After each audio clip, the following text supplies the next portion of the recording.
Get in here, get in here, get in here. Y'all already know what this is. There go the Cash App. $ Dean by any means. Show the boys some love. There go the PayPal at Dean by any means. Y'all know that super chat work too. Y'all already know what I'm about to say. I don't care if you leave $1, $10, $1,000. It is much, much, much appreciated. I told y'all Bivol early, but Beterbiev late. I was wrong about the KO, but he almost did it. I thought he was going to go. He almost did it. And to all of you Earthmen talking about Bivol was robbed, how could that be when all of the judges gave the last 3 rounds to Beterbiev? The one judge that had it 114, 114, he basically gave every other round prior to that to to Dimitri Bivol, which wasn't true. I don't know what fight he was watching, but okay. I'm not even mad at that because Bivol was out there working and things like that. But it's called the championship rounds for a reason, y'all. Boxing didn't just start yesterday. They didn't just give it that name yesterday. That's been a name they'd have had for those rounds for the last 50 to 60 years. It is a reason. And even, let me say this, the commentary was absolutely terrible. The highlights, only highlights they showed was Dimitri Bivol highlights. I was disgusted with that. Even the rounds Beterbiev won, the only highlights they still was showing was Dimitri Bivol. The commentary was clearly biased for Dimitri Bivol, and I'm glad that the judges didn't listen to that. I'm glad that the judges actually watched the fight. I had Dimitri Bivol. I think I had Dimitri Bivol the first 2 or 3 rounds. Then I gave round 4, 5, and 6, I think, to Beterbiev. What was it? Round 7, round 8, I gave to Bivol. Round 9 was it was round 8. One of them rounds was in the air. But round 10, 11, 12 was clearly Beterbiev, and Beterbiev was the only one that made he had Bivol kind of hurt some of them rounds. He literally slowed him down, was definitely had the better effective aggression, definitely had the better ring generalship. Defense, I might have gave to Bivol, and I'll give I'm lost right now, y'all. But you get what I'm saying. Clean and effective punching. I gave clean and effective punching to Dimitri Bivol. But like I said, now we split down the middle on the 4 criterias. Dimitri Bivol did not turn up them last 3 rounds, and that's why he lost. And guess what, y'all? You should lose a fight like that. You should lose a fight like that. If the fight is close going into round 10, round 11, round 12, you got to turn up, my G. Arthur Beterbiev did that. Was clearly out-throwing. You would think Dimitri Bivol would outwork Beterbiev at the end. He didn't.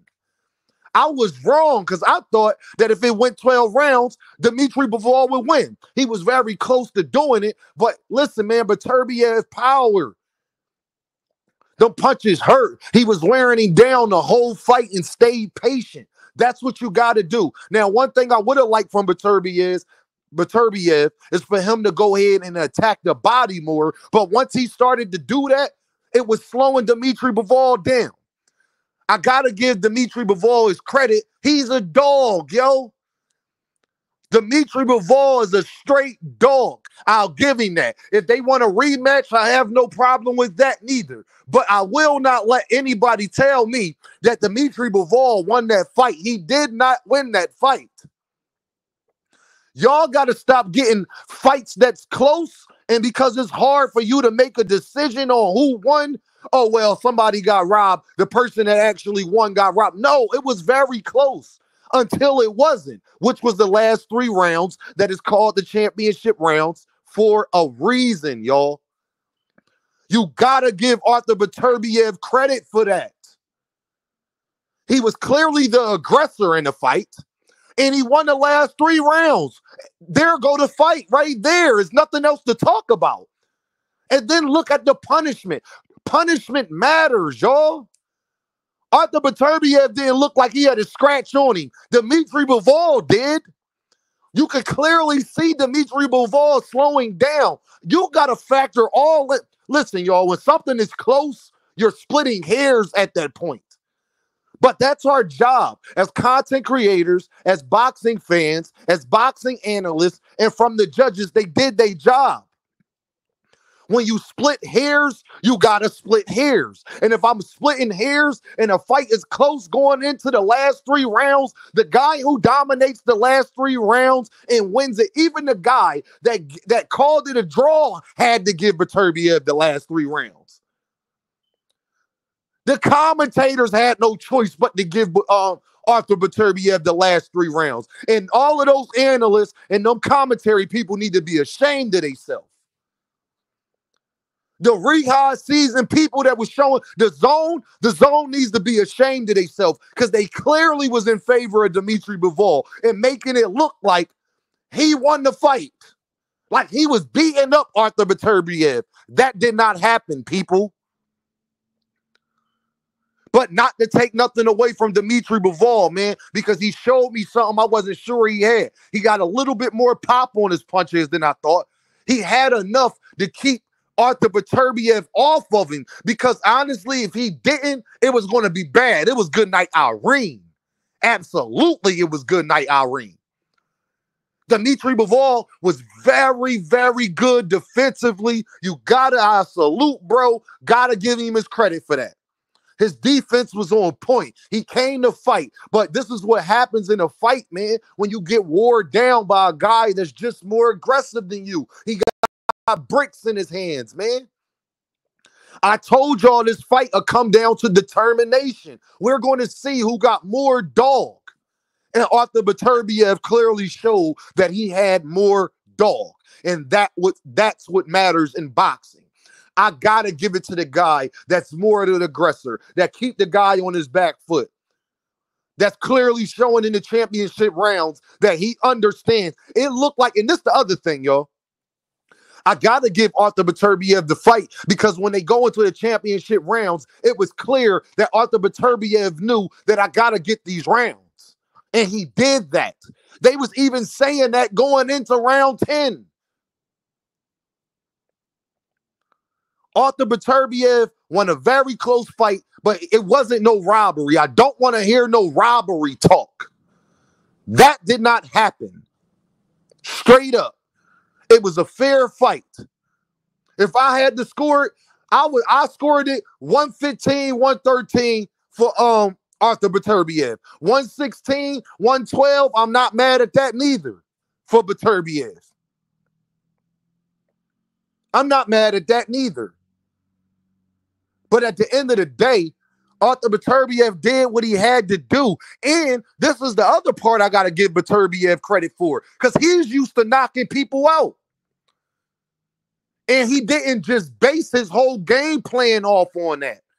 Like you see other fighters do. Like David Morrell was trying to do against Hot Rod. David Morrell, take a lesson, my guy. Take a lesson. Every fight, even if you think you're going to get it, that is not guaranteed because Dimitri Bivol is a world-class fighter. And all the rest of you guys, I ain't sure y'all could beat Dimitri Bivol neither.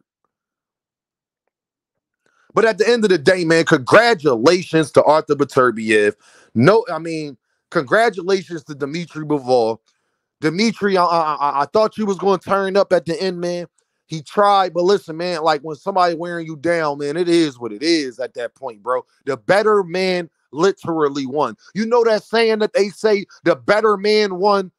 The better man won. Hey, y'all, what happened to age? What happened to age, y'all? Y'all said Lomachenko old. Arthur Beterbiev turned 40 next in January and was the more busier fighter. I gotta give that man credit, dog. Arthur Beterbiev will be 40 in January and was the aggressor and won the championship rounds. Stop talking to me about these fighters' age. It only matters to fit your argument. It's not a real argument, though. Man, shout out to Arthur Beterbiev, man. Congratulations, big dog. You came, you saw, you conquered. You came, you saw, you conquered, and I just want to tip my hat to that man because he had to fight differently. I could tell that he wasn't even used to. Dimitri Bivol was working him. He was not used to that, y'all. He was not used to those clean shots. He did. I truly think that Arthur Beterbiev ain't know that Dimitri Bivol was that good.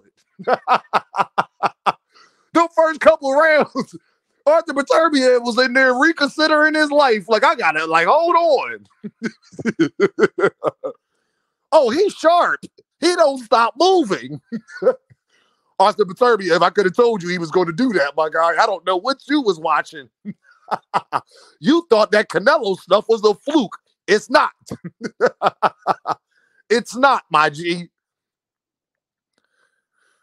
And the crazy thing is, if we see a rematch, y'all, I truly think the next fight will be even better. I think it'll be more controversial because I know what both fighters will go to the drawing board and work on. Arthur Beterbiev will work on, I got to be a little bit more busier in the beginning. I can't just be in here trying to figure this man out. I got to get to work immediately. And I know that Dimitri Bivol is going to be sitting there like, I can't wear out at the end. I cannot wear out at the end. Not at all. I got to, whatever conditioning I was doing, I got to do that times two. I got to do that times two because I'm in there with a polar bear. You know, polar bears the only bears that eat all meat, right? You know, they the most vicious bears. I told y'all, I'll be back. Arthur Beterbiev is the Terminator. He is the Terminator, and he terminated. Y'all ever watch the Terminator movies? Sometimes Arnold Schwarzenegger was getting beat up, but what's his favorite saying? I'll be back. And that's exactly why I call Arthur Beterbiev the Terminator, because he ain't show no quit, man. He showed heart. He showed dog. He understood where he was at in the fight. He didn't let his pride get to him, his ego, none of that. He sat down, understood that this fight is too close going into round 10. I need these last 3 rounds. He got them last 3 rounds. He did what he was supposed to do. He walked out of there with the belts, and it was deserved.